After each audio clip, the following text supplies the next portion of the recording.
Before podcasts, before social media, there was radio, a cornerstone in the Black community. Radio served as a tool for survival, truth, and storytelling. The mic became a lifeline, broadcasting our joy, our pain, our hopes, and our power. In Bayou's Wrath, Sinclair carries that torch. Let's step behind the mic and into the mind of the voice that speaks to the people. Right, welcome. As always, thank you for your talent and thank you for your support in being here. For those of you who are listening, I am joined today by Cher Davis, the voice behind Sinclair, the radio personality in Bayou's Wrath. My name is Cher Davis. I am a Black bisexual female actress, and that is for stage and screen, as well as voiceover, and as well as a content creator for live streams and podcasts. You can find me on used to be Twitter, now x.com, as Gamer Cher. I am also on Twitch. If you go to twitch.tv/thatgamershare, all is one word, and you can find me pretty much everywhere else as That Gamer Cher. Radio has always been a cornerstone in the Black community. It's, about getting news out for us, by us, about us. Did that in any way influence how you approached your role?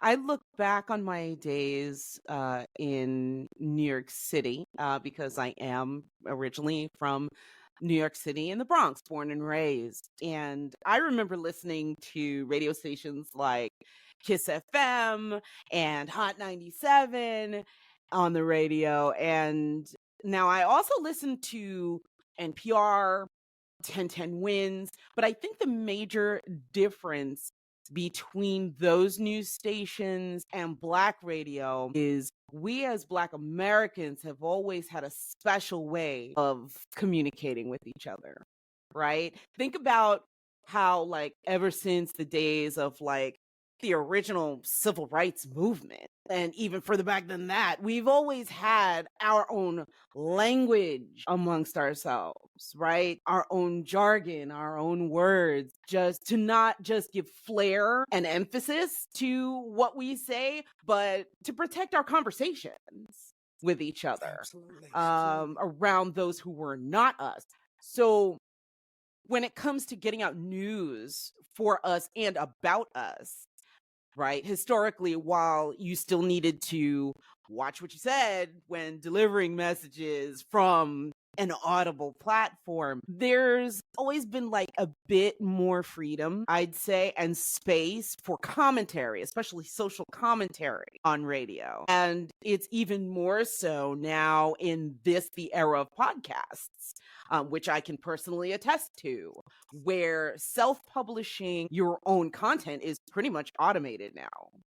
So these are all the influences that, yes, have run through my mind throughout my role as Sinclair. Absolutely. Wonderful. And you can feel that connection in there as you're listening. So if you had to describe Sinclair's role in 3 words, what would they be? And how would those words reflect real Black media pioneers? Knowledge is power. It is no secret that the history of real life Black innovators has been sorely overlooked. And to the point where we as a people often are unaware of how much we have contributed to the fabric of our society. I mean, the media industry is no different. I mean, how about the first Black-owned newspaper in America? It's called Freedom's Journal, and it was published by, for, and about the Black community. And it was established in New York. I believe the gentleman's name, it's 2 gentlemen, one by the name of Reverend John Wilk, and the other Peter Williams Jr. And this is a paper that offered us a platform for us to not only find out what was going on in our community, but to give us uplift, make us part of the conversation about what was going on in regards to our lives, our rights, our everything. And for example, that's just one example. How about the Chicago Defender, which is yet Absolutely. another Black owned and operated newspaper? I mean, and then more recently, how about entrepreneurs like John Harold Johnson, right? He's the one who created Johnson Publishing Company. And even some of you millennials out there may have heard of two little known magazines known as Ebony and Jet. How about that? Right. And so in reference to how I connect with Sinclair, like you could tell, I could already tell by her dialogue that she is a Black woman who needs to reach out over the airwaves to her people for a couple of reasons. The events of the day, right, have affected her in such a way that she feels for her people. She's using her platform to let her people speak their mind. And that resonates so deeply with me. But then at the same time, she's trying to wrap her own mind around what's going on in the world at this moment, as are we all, right? So, such was the struggle for the Black pioneers who came before us. And so all of that really resonates with me when I portray Sinclair. Trusted voices like Joy Reid, Don Lemon, Right. and, so many others that are being pushed away from the table and trying to be silenced. So if Sinclair, the radio personality in Bayou's Wrath, if she could step into a real booth today, what truth would she deliver to the listening public? She would definitely start a podcast series dedicated to educating people about Black entrepreneurs, lawmakers, technology innovators. I mean, especially in the era of suppressing knowledge about true American history.